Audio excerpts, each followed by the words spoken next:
Bonjour les amis, bonjour tout le monde. Bienvenue chez le Chevalier Solitaire, le philosophe errant, votre professeur de philosophie sur YouTube et Meta. Dans la vidéo précédente, nous avons eu notre premier contact avec Socrate. Nous avons vu que Socrate était un homme qui vivait dans la Grèce antique et qu'il se promenait dans la rue en posant des questions à différentes personnes jusqu'à ce qu'il leur montre à quel point elles étaient ignorantes. Socrate demande généralement l'universel, c'est-à-dire la définition de quelque chose. Il y a un dialogue, par exemple celui de Laché, dans lequel il demande à un militaire ce qu'est la bravoure. Et Laché, qui est ce militaire, répond que la bravoure, c'est quand les soldats marchent vers l'ennemi. Et Socrate dit, oui, mais je ne t'ai pas demandé un exemple de bravoure. Je t'ai demandé ce qu'est la bravoure. Aujourd'hui, nous allons approfondir cette méthode de questionnement. Vous pouvez la pratiquer avec vos parents, avec vos frères et sœurs, avec vos professeurs et même avec vous-même. Alors, comment fonctionne la maïeutique? En fait, la méthode suivie par Socrate est la suivante. Il commence toujours par se présenter comme étant ignorant sur un sujet et demande à être instruit. À partir de là, et sur la base de ce que dit l'autre, il pose des questions jusqu'à ce que cela le conduise à une contradiction. Pour Socrate, tomber dans la contradiction, c'est être en désaccord avec soi-même. Et c'est bien pire que d'être en désaccord avec les autres hommes. La contradiction est une dissonance qui ne disparaît pas. Et ce qu'elle fait, c'est montrer que l'autre n'a pas réfléchi à ce qu'il dit. Car s'il avait réfléchi à ce qu'il dit, il se serait rendu compte que l'affirmation A et l'affirmation B ne sont pas compatibles. La capacité de Socrate à conduire son interlocuteur dans des apories, dans des impasses, pose la question de savoir si Socrate ment lorsqu'il dit qu'il ne sait pas ce qu'il demande. En effet, de nombreux personnages des dialogues de Platon, comme Calliclès ou Thrasymachus, l'accusent directement de cela. Ce qu'il faut dire, c'est que lorsque Socrate dit qu'il ne sait pas, c'est dans un certain sens vrai et dans un certain sens faux.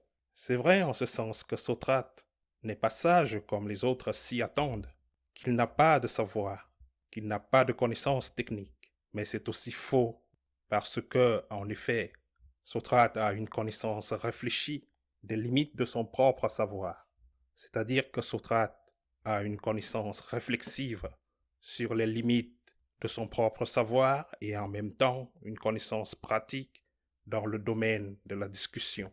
En d'autres termes, Socrate ne se présente pas comme totalement dépourvu de savoir. Il sait poser des questions et il sait le faire de manière si habile qu'il est capable d'embarrasser son interlocuteur. Avant de continuer, je vous invite à mettre un j'aime et de vous abonner si vous n'êtes pas encore abonné à cette chaîne et de partager la vidéo pour soutenir mes publications. Alors maintenant, prenons un exemple de tout cela. Prenons l'un des dialogues que j'aime le plus, l'Hippia mineur. La récréation de l'Hippia mineur, c'est pour moi l'un des dialogues les plus drôles de Platon et l'un de ceux qui représentent le mieux ce qu'est l'activité socratique. Je vous mets en situation.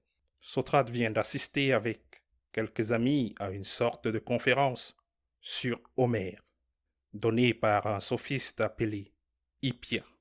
Lorsque Hippia termine, Socrate s'approche de lui pour lui poser quelques questions qu'ils n'ont pas bien comprises, qu'ils n'ont pas tout à fait comprises. C'est très typique de Socrate. Dans de nombreux dialogues, il apparaît en train de critiquer l'habitude de faire de longs discours sur un sujet. Et il préfère les dialogues avec des questions-réponses et des discours courts. Dans les longs discours, dit-il, on oublie beaucoup de choses. On considère beaucoup de choses comme allant de soi et on joue beaucoup avec les mots. Il y a aussi beaucoup de jeux de mots et l'argumentation n'est pas bonne. De plus, il dit qu'il s'y perd personnellement. Hippia est présenté dans le dialogue comme une personne très vaniteuse. En effet, au début, il dit « Je n'ai jamais trouvé quelqu'un de supérieur à moi. Je n'ai jamais trouvé quelqu'un qui me soit supérieur en quoi que ce soit. » Bravo! Voilà Socrate, qui le connaît déjà, le loue et lui dit « Tu dis bien, Hippia, ta renommée est une offrande de sagesse pour ta cité et pour tes parents. » Puis il lui demande qui selon lui est le meilleur, Achille ou Ulysse. Mais très vite, ils entament une discussion qui va bien au-delà d'Homère. Voyons ce qu'il en est. Socrate dit, en fait, il demande, cher Hippia, que dis-tu d'Achille et d'Ulysse? Lequel des deux est le meilleur et pourquoi? Quand tu as fait ton exposé, j'ai un peu perdu les mots. Je n'ai pas osé demander parce que il y avait trop de monde et aussi pour ne pas interrompre ton beau discours. Mais maintenant que nous sommes peu nombreux, dis-moi, comment les juges-tu? Et Hippia qui répond, eh bien Socrate, j'affirme que Homère a fait d'Achille le plus courageux de ceux qui sont allés à Troie et Ulysse le plus rusé. Socrate qui demande, Hippia, pourquoi Homère n'a-t-il pas aussi rendu Achille rusé? Hippia qui dit, pas du tout, Socrate. Mais le plus simple et le plus véridique, c'est que Achille est incapable de mentir. Et Socrate qui dit, je comprends, Hippia. Tu sembles traiter de menteur celui qui est rusé? Hippia qui dit, c'est exact, Socrate, car Homère a fait d'Ulysse un rusé et un menteur dans de nombreuses parties de l'Iliade et de l'Odyssée, que je peux te citer si tu veux. Socrate qui dit pas besoin. Il semble donc que l'homme véridique soit une chose, et plus précisément une chose différente. Mais le menteur n'est pas le même, n'est-ce pas? Hippia qui demande comment peut-il en être autrement Socrate? Et Socrate qui dit je le pense aussi, Hippia, mais laisse-moi te poser une autre question. Hippia qui dit vas-y. Et Socrate qui demande les hommes rusés trompent-ils par la simplicité et la stupidité ou par la malice et l'intelligence? Hippia qui répond par malice et intelligence, Socrate. Bien sûr que oui. Et Socrate qui dit ils sont donc intelligents. Hippia qui répond oui, par les dieux et très intelligents. Socrate qui dit tu veux donc dire que les menteurs sont intelligents et habiles en ce qui concerne les sujets sur lesquels ils mentent? Je vais dire qu'ils ne mentent pas par ignorance ou par incapacité, mais qu'ils savent ce sur quoi ils mentent. Hippia qui répond, c'est exact. Socrate dit de nouveau, vous voulez donc dire que les menteurs sont capables, s'ils le veulent, de tromper sur ce qu'ils mentent? Hippia qui dit, en effet, ils sont tout à fait capables de tromper sur ce qu'ils trompent. En effet, ils en sont tout à fait capables. Et Socrate qui demande, et nous disons qu'ils sont capables, ceux qui font ce qu'ils veulent, quand ils veulent, n'est-ce pas? Hippia qui dit, bien sûr, Socrate. Et Socrate demande, dis-moi, Hippia, n'es-tu pas un expert en calcul? Hippia qui répond, plus que quiconque, bien sûr, Socrate. Et Socrate dit, n'est-il pas vrai que si quelqu'un te demandait quel chiffre donne 700 fois 3, tu pourrais, si tu le voulais, dire rapidement et exactement la vérité à ce sujet? Hippia dit certainement. Et Socrate demande de nouveau, parce que vous êtes le plus capable et le plus habile dans ce domaine? Hippia qui répond, bien sûr, et le meilleur. Et Socrate demande, alors vous pourriez dire la vérité sur ces choses beaucoup mieux que n'importe qui d'autre, n'est-ce pas? Hippia dit, c'est exact, sans aucun doute. Et Socrate qui demande encore, mais qu'en est-il des mensonges à propos de ces mêmes choses? Si quelqu'un vous demandait combien font 700 fois 3, seriez-vous celui qui mentirait le plus précisément et qui continuerait à mentir sur ce point si vous vouliez mentir et ne jamais répondre à la vérité? Ou bien serait-ce l'ignorant qui pourrait mentir mieux que vous? N'est-il pas vrai que l'ignorant, même s'il voulait mentir, dirait souvent la vérité involontairement, par hasard? Hippie a dit, vous avez raison. Oui. Et Socrate dit, alors d'après ce que vous avez dit, il s'avère que vous êtes le plus capable de dire la vérité et le mensonge en ce qui concerne le calcul. Voyez-vous qu'à cet égard, la même personne est à la fois menteuse et véridique, et que le véridique n'est pas meilleur que le menteur. En effet, il s'agit de la même personne, et ils ne sont pas totalement opposés, comme vous le pensiez auparavant. Hippia qui répond, il ne semble pas l'être. Non, sur cette base. Et voilà, il a compris. Et Socrate qui dit, Hippias, examine librement de cette façon toutes les sciences, et vois si l'une d'entre elles est différente. Tu es de loin l'homme le plus sage dans la plupart d'entre elles, comme je t'ai entendu te vanter un jour sur l'agora. En ce qui concerne les sciences connues, tu t'es présenté comme les surpassant toutes. Tu prétends aussi avoir inventé la mnémotechnique, une technique qui te permet de ne jamais rien oublier. Dis-moi donc si dans l'une des autres sciences, on trouve que celui qui dit la vérité et celui qui ment sont deux personnes différentes, et non la même personne. Hippia qui répond, je ne peux pas. Socrate du moins pour l'instant. Et Socrate qui demande, as-tu à l'esprit ce qui résulte du raisonnement, Hippia? Hippia qui répond, en vérité, je ne pense pas beaucoup à ce que tu dis, Socrate. Et Socrate qui dit, parce que peut-être tu n'utilises pas de moyens mnémotechniques en ce moment. Je te rappelle que tu as dit que Achille était véridique et que Ulysse était un menteur. Hippia qui dit oui.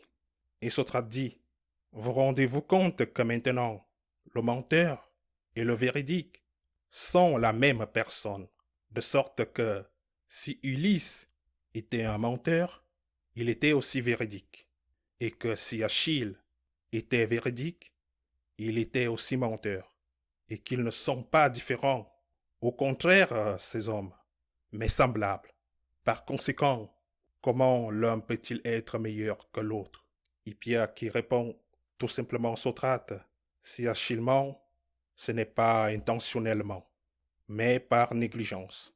Par contre, Ulysse, lorsqu'il dit la vérité, le fait avec une intention, et il en est de même lorsqu'il ment. Et Socrate qui dit, alors Ulysse est meilleur, semble-t-il, que Achille. Hippia qui dit, pas du tout Socrate. Et Socrate revient en disant, que ne s'est-il donc pas avéré auparavant que ceux qui mentent volontairement sont meilleurs que ceux qui mentent involontairement? N'étais-tu pas plus doué pour le calcul et donc plus apte à mentir volontairement que les ignorants? Hippia qui dit, comment se fait-il que l'on puisse mentir volontairement plus que l'ignorant? Comment se fait-il, Socrate, que ceux qui commettent l'injustice volontairement et font le mal volontairement soient meilleurs que ceux qui font le mal involontairement? Volontairement, l'injustice et le mal sont meilleurs que ceux qui n'en ont pas l'intention. Il me semble qu'il ne faut pas blâmer mais pardonner à celui qui commet l'injustice, le mensonge ou tout autre mal sans le vouloir, ou ment ou fait un autre mal sans s'en rendre compte.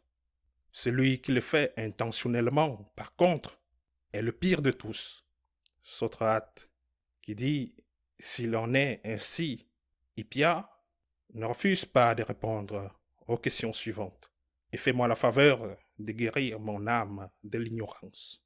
Hippia qui dit, demande ce que tu veux. Socrate qui dit, Voyons, dis-tu qu'il y a de bons coureurs? Hippia dit oui, en effet, et des mauvais. Hippia qui répond également oui. Et Socrate dit, il demande, un bon coureur n'est-il pas un bon coureur? Et un mauvais coureur, un mauvais coureur? Hippia qui répond oui. Et Socrate dit, qui est le meilleur coureur? Celui qui fait exprès de mal courir ou celui qui court mal? En fait, Hippia dit, c'est lui qui le fait intentionnellement. Alors, Socrate dit, dans la course, celui qui fait la mauvaise chose sans le vouloir est pire que celui qui l'a fait volontairement. Hippia qui répond, dans la course, au moins, oui. Et Socrate qui dit, que dites-vous de la voie? Laquelle est la meilleure? Celle qui est volontairement désaccordée ou celle qui est involontairement désaccordée? Hippia dit, celle qui est volontairement désaccordée. Socrate qui demande, et alors, le blason d'un archer est-il meilleur s'il rate la cible volontairement ou s'il la rate involontairement? Hippia dit, s'il rate la cible volontairement. Alors, si nous revenons avec un exemple contemporain, qui est le meilleur joueur de tennis? Celui qui fait exprès de rater la balle pour que l'autre la rate en toute confiance ou celui qui la rate involontairement? Et si nous prenons le cas du football, celui qui touche le poteau intentionnellement ou celui qui touche le poteau involontairement? Socrate qui dit alors notre âme ne voudrait-elle pas qu'elle soit aussi bonne que possible? N'est-il pas vrai qu'il vaut mieux qu'il fasse le mal et qu'il commette des erreurs volontairement plutôt que de le faire involontairement? Hippia dit, ce serait horrible, Socrate, si ceux qui font le mal étaient meilleurs que ceux qui le font contre leur volonté. Et Socrate dit, il me semble que c'est le cas. Et pourtant, c'est le cas d'après ce que nous avons dit. Hippia dit, le problème, Socrate, c'est que tu es toujours en train d'embrouiller les conversations. Et il semble que tu le fasses avec de mauvaises intentions. Socrate qui répond, mon cher Hippia, je ne le fais pas intentionnellement, car je serais sage et habile, selon tes propres mots, mais je le fais involontairement. Alors, pardonne-moi. En effet, vous dites qu'il faut pardonner à celui qui fait du mal sans le vouloir. D'accord, la réalité est que la discussion s'est sûrement terminée ainsi. C'est ainsi que Socrate s'est fait des amis dans le monde. Il peut sembler que ce que veut Socrate, c'est ridiculiser l'autre. Et je ne dis pas qu'il n'y a rien de tel, mais, en fin de compte, le but du dialogue est d'amener l'autre personne à faire une expérience. Si Hippia acceptait son ignorance, s'il se libérait du préjugé de croire qu'il sait ce qu'il ne sait pas, il pourrait alors partir à la recherche de la vérité. Reconnaître son ignorance est le premier pas sur le chemin de la vérité. Platon développera tout cela et l'appellera la méthode maïeutique. Cette méthode comporterait deux moments. Un moment de réfutation où l'on examine ses propres présupposés et un moment positif ou constructif dans lequel le maître, en l'occurrence Socrate, accompagne le disciple jusqu'à ce qu'il donne naissance à une vérité. Dans le dialogue du tête-tête, Socrate dit qu'il est comme sa mère, une sage femme. Il aide les esprits à accoucher et les accompagne dans les douleurs de l'enfantement. Puis, en outre, il examine le bébé pour voir s'il se porte bien ou mal. Socrate ajoute d'ailleurs qu'il est, à proprement parler, stérile. Sa mission est seulement d'aider les autres à accoucher d'une vérité, mais il n'apporte pas de vérité. C'est pourquoi Socrate, contrairement aux sophistes, n'endoctrine pas la plupart du temps, mais va plutôt tester ce que dit l'autre jusqu'à ce qu'ils soient tous deux convaincus d'une vérité. Quoi qu'il en soit, la plupart des dialogues se terminent sans réponse. Généralement parce que l'interlocuteur de Socrate se fâche et s'emporte Socrate se met en colère et renvoie Socrate. Ces dialogues, qui se terminent sans réponse, sont essentiellement une critique des sophistes, qui sont incapables de définir un concept clair, c'est-à-dire qu'ils croient savoir. Ils se promènent en disant qu'ils savent. Ils font payer ce qu'ils enseignent, mais en réalité, ils sont incapables de définir un concept clair. Ils enseignent, mais en réalité, ils ne savent pas. Mais enfin, où se situe, selon vous, l'erreur d'Hippia? Comment pensez-vous que l'on puisse résoudre l'aporie présentée par Socrate? Qu'en pensez-vous? Laissez-moi vos réponses dans les commentaires. Je serai ravi de les lire. Alors, avant de vous quitter, je vous demande de vous abonner si vous n'êtes pas encore abonné à cette chaîne, de partager la vidéo, de mettre un j'aime pour soutenir mes publications. Merci à vous et à très bientôt.